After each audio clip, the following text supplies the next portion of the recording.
Shit, waiting for Mark's slow old ass and stuff up in here. Oh, you want to get into this? You want to get some You face wanna action? see, man? Get some I mean, face you action. wanna- No, Okay. I don't need a cushion. Yeah, there you go. See, this is like a camp. They're good, man. It's what you envision, Okay. man. This All right, man. You gonna start it? Well, No. Is it recording? it's recorded. we have to do some editing then. This is broke ass media in full effect. Okay, we broke ass here, but you know what? I was blessed because Terry ended up sending Joe Boo a box of cigars from Cuba. Right. I begged and pleaded. I said, if you go back to Cuba, can I get another box? And I've kind of used these for special occasions. So I got my man Law Nation here in the house, and I can't think of a better occasion than this one here.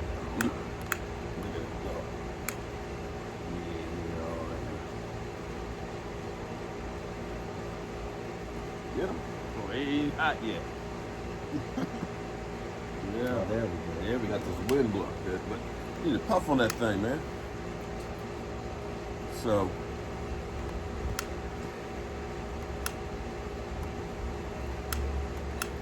The man cave 2.0. I get With with outdoors, the ladies who not here tonight to tell us, "Ooh, you smell like cigar." You're right about that. It's always good, man. There we go. You know, I went down there to Miami, Yeah. and I think it was Little Haitian, and I got this torch. Yeah, that's what I Oh need. my goodness, There's man! that sucker go. It lit that cigar up real good, but on my way back, TSA was like, "This is a nice torch. It's like, what you doing What with you it? doing with this?" And you know what they say? What Thank is you. it? Thank you very much. Thank you very much. Yeah, they Now took my torch, That's a man. cigar there. Yeah. You talking about It's rolled fire, tight? man. You talking about rolled tight? Now that's a cigar. It's Cuban, right? Oh, this is a Cuban habanero, man. There we go. Yeah. What's up, Shannon Sharp? Skip. No, he got- So, I got to tell you that, see, this is one of the reasons why, after that season I was telling you about, the wind's kind of kicking in here. Or here, you can always go like this. Yeah, go with the Yeah, fire. we got fire right here. Can't always go like that. Just don't get yourself in there too far. Look at that. There you go. Yeah, There we go. Start to smoke. Yeah. This is what I envision being able to do, is to be able to come outside and smoke a cigar and talk football with friends and stuff. You know, the nice thing is this actually sits. You put about 8 people around here. We got the TV and stuff in here. So if you ever make it up during football season, I know where you can definitely come and hang out and watch the football. Right here. I have my lapel mic. Just order it from Amazon. It was like $350. Appreciate the nation for being able to help grow the nation. And we'll be able to hear me as we watch something like this from afar. Ain't that something? Oh, yeah. Lapels. It got With that lapel wireless, mic? just wireless Yeah. lapel mic. And then we can go live and watch the game, play by play, just from a cell phone. Right. How about that? Well, I'm amazed at the quality of your cell phone here. I mean, that the new iPhone that's phenomenal. I'm gonna get me the new Galaxy phone. You're not an Apple guy? No, I'm not an Apple guy. I just can't do Apple. It's one of those things. It's like I'm a Ford truck guy. I've been driving Fords forever, and it's just like I'm gonna stick with it. You know, when you're old, you don't change a whole lot of shit.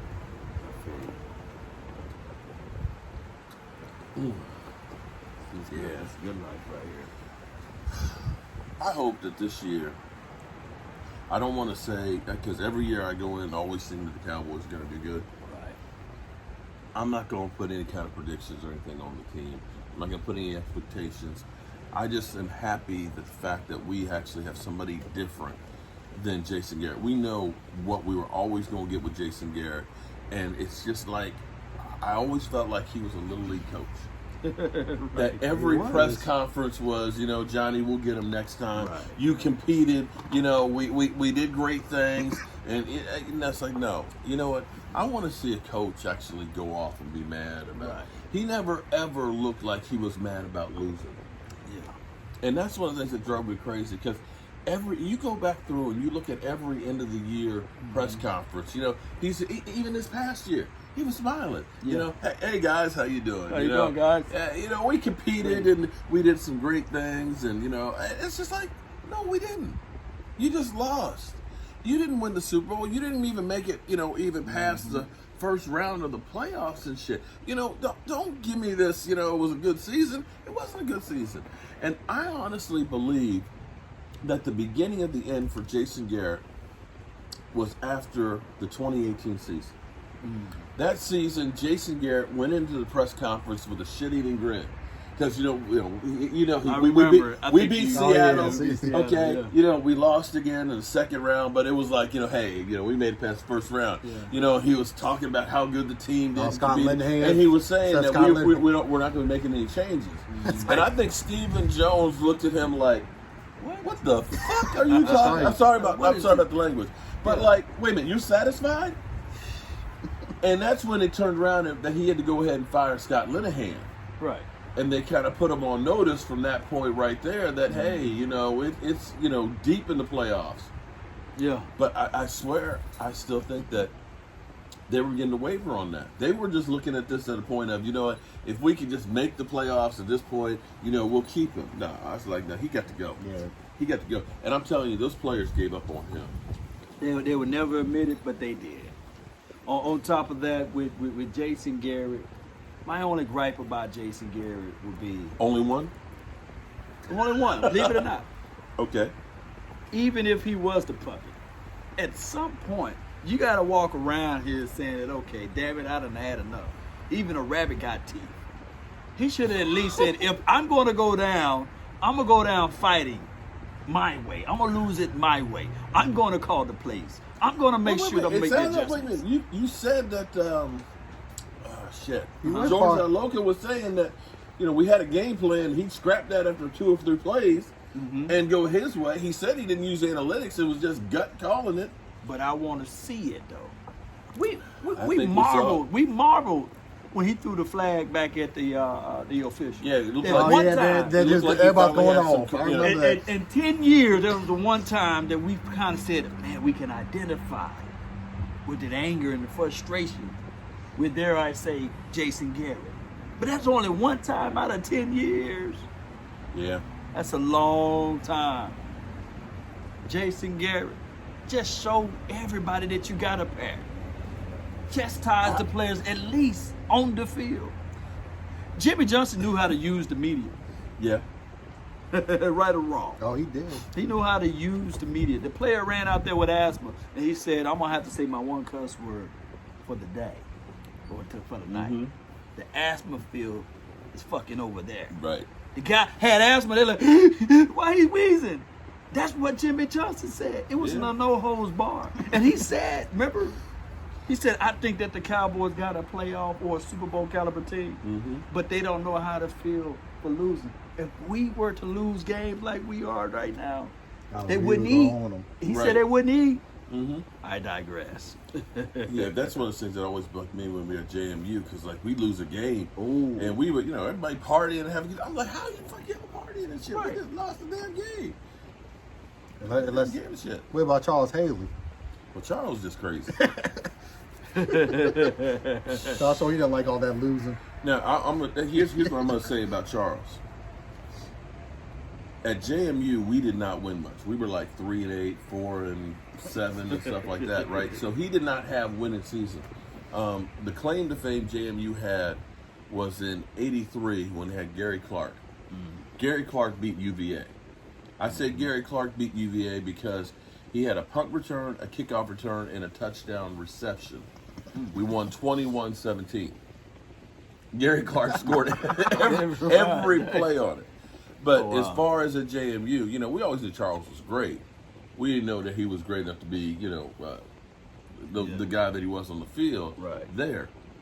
But I think once he got that taste of winning with San Francisco, he owned that. And if you weren't about winning, because even in practice, that guy would light your ass up in practice. In fact, he hit a guy so hard he made him a cheerleader. Oh, wow. This is a true story. Oh, wow. I'm not going to say the guy's name. Yeah, But that's not too. he was a running back, and he blocked Charles, knocked him down.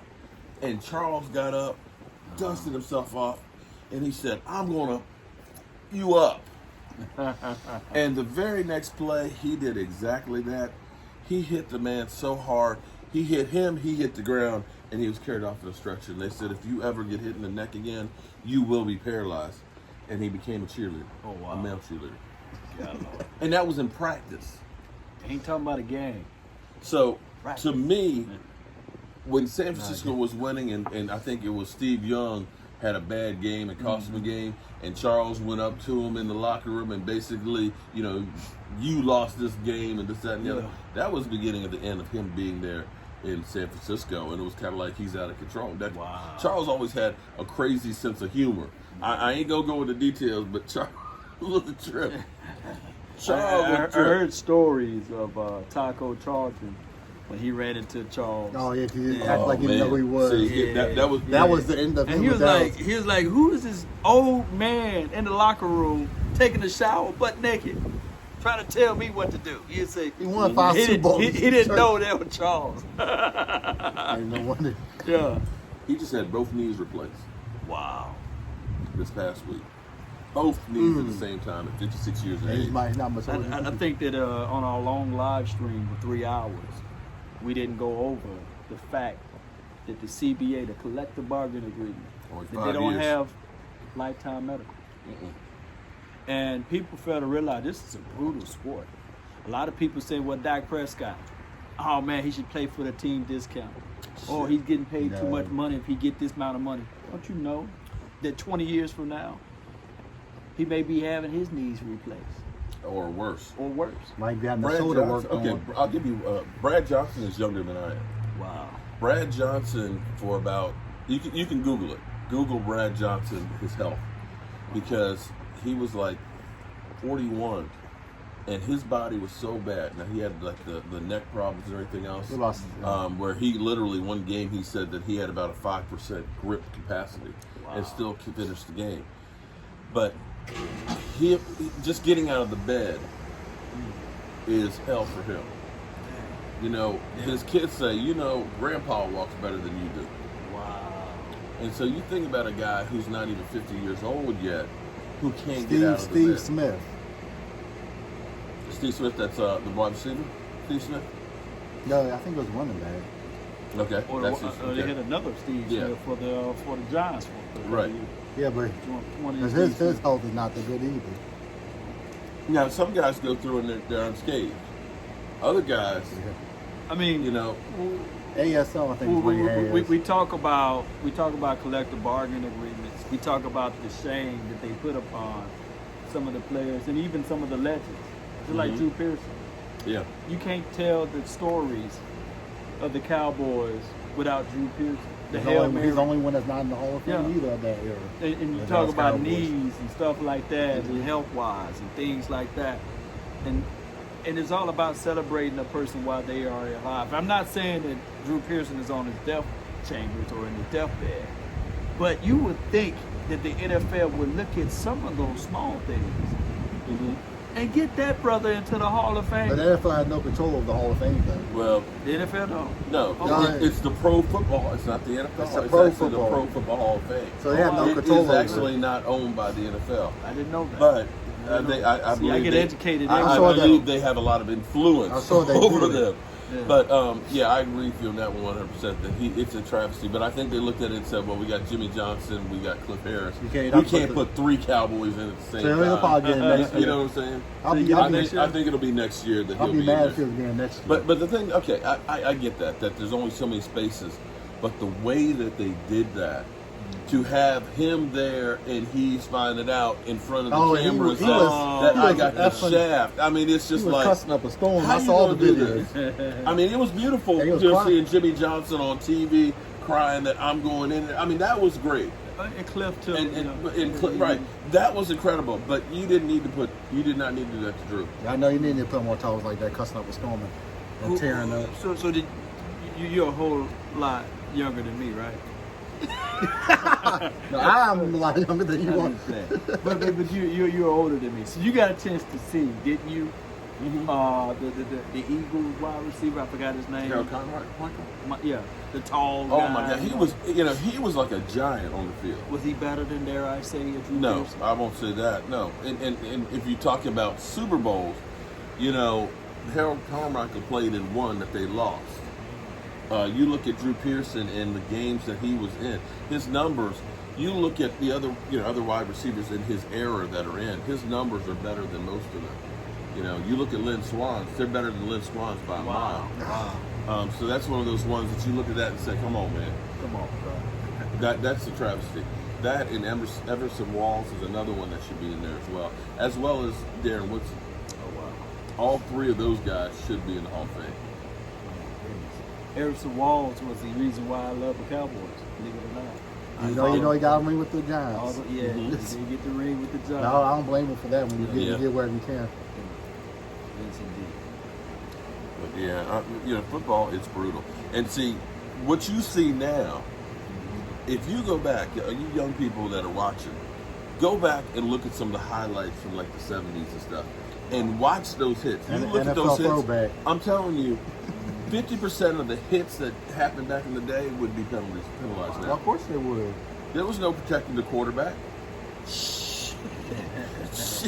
Wide receivers, man, they got molested going down the field and stuff. It was no illegal contact. What was it? You had to, Deacon Jones slap the head slap, Oh yeah, he said he'll be a prisoner. Now they say most of the hits that he did. he says that he had 27 sacks in one season. I can believe it too. But that was before they actually counted that. Counted it. There was actually